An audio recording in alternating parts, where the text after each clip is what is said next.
అదే RTV app వార్తల్ని క్షణాల్లో చదివే అవకాశం ఉంటుంది. ఒక న్యూస్ పేపర్, ఒక టెలివిజన్ ఛానల్ మీ చేతుల్లో ఎప్పుడూ ఉంటాయి.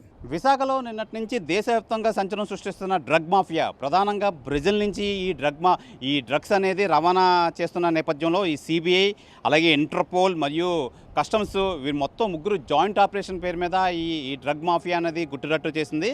అయితే ప్రధానంగా మనం చూసుకోవచ్చు, ఈ బ్రెజిల్ నుంచి ఇది ముఖ్యంగా సంధ్యా యాక్వా అనే పేరు మీద, కన్సైన్మెంట్ పేరు మీద వీళ్ళు ఈ డ్రగ్స్ అయితే రవాణా చేస్తున్నారు. రవాణా చేసే నేపథ్యంలో ఇంటర్పోల్ సహాయంతో సిబిఐకి ఇన్ఫర్మేషన్ ఇవ్వడంతో సిబిఐ వాళ్ళు దీన్ని మార్చి 16వ తారీఖున విశాఖ సీపోర్ట్లో అయితే మనం ఏదైతే చూస్తున్నామో ఆ సీపోర్ట్కి అయితే షిప్ ఉండగా ఆ సీపోర్ట్కి వెళ్ళడం అయితే జరిగింది. సీపోర్ట్లో వాళ్ళు ఇక్కడ నుంచి దగ్గర దాదాపుగా ఇది 25,000 కేజీలు అయితే ఈ డ్రగ్స్ అయితే దొరికాయి. దీన్ని 25 కేజీల బ్యాగ్ ఇండివిజువల్ బ్యాగులుగా పెట్టి సాగ్రిగేట్ చేసి ఇక్కడ నుంచి వేరే ప్రధాన రాష్ట్రంలో ప్రధాన సిటీస్లోకి పంపించే ప్రక్రియ అయితే చేసే నేపథ్యంలో ఈ సిబిఐ వాళ్ళకైతే కంటపడ్డారు.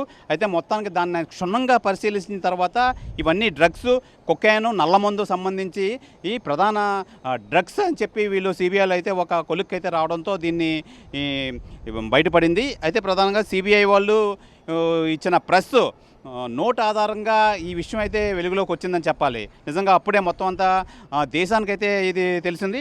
ప్రధానంగా ఈ డ్రగ్స్ మాఫియా అనేది బ్రెజిల్ నుంచి అయితే రావడంతో అది ఈ సంధ్యా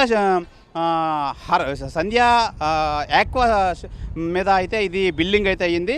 ప్రధానంగా ఈ సిబిఐ వాళ్ళంతా ఆ సంధ్యా షిప్పింగ్ ఎక్కడుంది, ఏంటి ప్రధానంగా వీళ్ళు అక్కడి నుంచి తెచ్చుకోవాల్సిన అవసరం ఏంటని చెప్పి ఆ కోణంలో అయితే వీళ్ళైతే ఇంట్రాగేషన్ అయితే చేస్తున్నారు.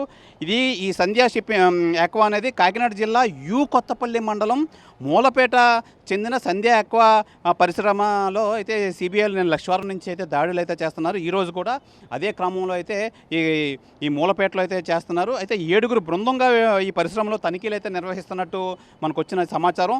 సిబ్బంది ఎవరైతే సిబిఐ సిబ్బంది ఎవరైతే ఉన్నారో వీళ్ళంతా కూలీలు వివరాలు సేకరిస్తున్నారు ఈ అధికారులు మొత్తం అంతా. అలాగే విశాఖ పోర్టులో పట్టుకున్న డ్రగ్స్ కంటైనర్ ప్రకాశం జిల్లా ఈడుమూడికి ఈ సంధ్యా యాక్వా పరిశ్రమకు చెందినగా అధికారులు అయితే గుర్తించారు. ఇప్పటికీ ప్రధానంగా ఈ డ్రగ్స్ మాఫియా అంతా ఈ సంధ్యా యాక్వా చుట్టూ తిరుగుతుంది. అయితే ఇది ప్రధానంగా రాష్ట్ర వ్యాప్తంగా కుదిపేస్తున్న ఈ విశాఖ షిప్పింగ్ యార్డ్లో దొరికిన డ్రగ్స్ సంధ్యా యాక్వా ఎక్స్పోర్ట్స్ కేంద్రంగా భారీ డ్రగ్స్ దంతా అయితే వెలుగులోకి వచ్చిందని చెప్పాలి. ఎందుకంటే వీళ్ళు ఎందుకు బుక్ చేశారు, అసలు ఏం బుక్ చేశారు, అయితే ఈ సంధ్యా యాక్వా అధికారులు దానికి సంబంధించి అధికారులను అడిగితే మట్టుకి మేమైతే ఈ ప్రాణకు సంబంధించి ఫుడ్ అయితే మేము అయితే డెలివరీ చేస్తున్నాం, అక్కడి నుంచి తక్కువ రేటుకు వచ్చే నేపథ్యంలో అయితే మేము అయితే బుక్ చేసుకోవడం అయితే జరిగింది.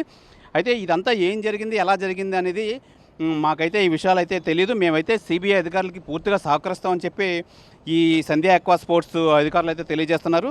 అయితే ప్రధానంగా బ్రెజిల్ నుంచి కంటైనర్లో విశాఖ పోర్టుకు ఇంటర్పోల్ సమాచారంతో సిబిఐకి ఇన్ఫర్మేషన్ ఇవ్వడంతో సిబిఐ తనిఖీలు చేయడంతో ఇది మొత్తం ఈ డ్రగ్స్ సంబంధించి విషయాలన్నీ పడ్డాయి. ప్రధానంగా ఈ డ్రగ్స్లో 20,000 కిలోలు డ్రై ఈస్ట్తో కలగలిపిన కొకైన్ అయితే దిగుమతి చేస్తున్నారు. సంధ్యా యాక్వా ఎక్స్పోర్ట్స్ పేరిట కంటైనర్లో అయితే ఈ డెలివరీ అయితే చేయడానికి అయితే ఉంది. అయితే ఈ విశాఖ నుంచి అక్కడికైతే ఈ డెలివరీ చేసే క్రమంలో అయితే ఈ సిబిఐ వాళ్ళు అయితే వీళ్ళని పట్టుకోవడం అయితే జరిగింది. ఈ కంపెనీ సీఈఓ కోటయ్య చౌదరి, ఆయన తండ్రి వీరభద్రరావు ఎండీగా గుర్తించారు ఈ సిబిఐ అధికారులు అయితే.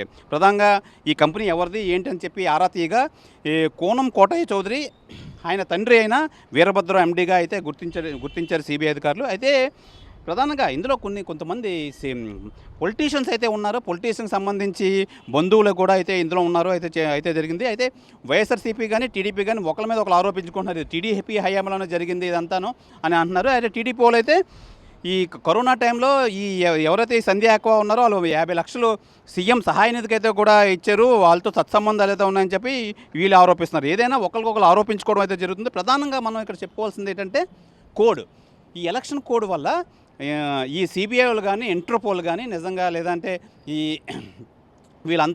వీళ్ళకి ఎవరి దగ్గర నుంచి ప్రత్యేక పైనుంచి ఒత్తిళ్ళు అయితే లేవు. ఈ కోడ్ వల్ల ఏ పొలిటీషియన్ కానీ ఎవరు కానీ ఈ కస్టమ్స్ వాళ్ళు కానీ సిబిఐ వాళ్ళు కానీ ఇంటర్పోల్ మీదుగా ఒత్తిడి లేకపోవడంతో ఈ అధికారులు అయితే సుజావుగా ఈ డ్రగ్ మాఫియాని అయితే బయట పెట్టడం అయితే జరిగింది. అయితే దీనికైతే గరుడ ఆపరేషన్ గరుడ అని చెప్పి పేరైతే పెట్టారు దీనికి. అయితే మరోసారి ఈ విశాఖ అయితే ఇప్పటివరకు గంజాయి మా ఇతరత్ర చిన్న చిన్న లెక్కలో పేరుగాంచినా సరే ఈ నిజంగా ఈ దేశవ్యాప్తంగా ఇంత సంచలనం సృష్టించిన ఈ డ్రగ్స్ విషయంలో అయితే డ్రగ్స్ దొరకడం అనేది పెద్ద దుమారం అయితే రేపుతుంది రాజకీయంగా. అదే అందులో కోర్టు రిలీజ్ అవ్వడం, రానున్న ఎలక్షన్లు అయితే దగ్గర పడడంతో ఇదంతా ప్రధానంగా ఇదైతే పెద్ద చర్చకి అయితే దారితీస్తుంది. ఏదైనప్పటికీ ప్రస్తుతం ఈ సిబిఐ అధికారులు అయితే మట్టుకి మనం ఏదైతే చూస్తున్నాం సీపోర్ట్ ఇందులో అయితే మొత్తం తనిఖీలు అవి చేస్తున్నారు. తనిఖీలు అవి చేసిన తర్వాత దీని మీద క్షుణ్ణంగా పరిశీలించిన తర్వాత మీడియా ముందు అయితే ప్రవేశపెట్టే అవకాశం ఉంది అని చెప్పి ఈ సిబిఐ అధికారులు అయితే మనకు తెలియజేస్తున్నారు. ఇది ఈ లేటెస్ట్ సమాచారం, దీనికి సంబంధించి డ్రగ్స్ సంబంధించి లేటెస్ట్ సమాచారం. కెమెరామెన్ అజయ్తో శివరామకృష్ణ RTV విశాఖపట్నం నుంచి. మరిన్ని వీడియోస్ కోసం ఛానల్ ని సబ్స్క్రైబ్ చేయండి, లేటెస్ట్ అప్డేట్స్ కోసం వాట్సాప్ ఛానల్ ని ఫాలో చేయండి అండ్ లింక్ డిస్క్రిప్షన్ లో ఉంది.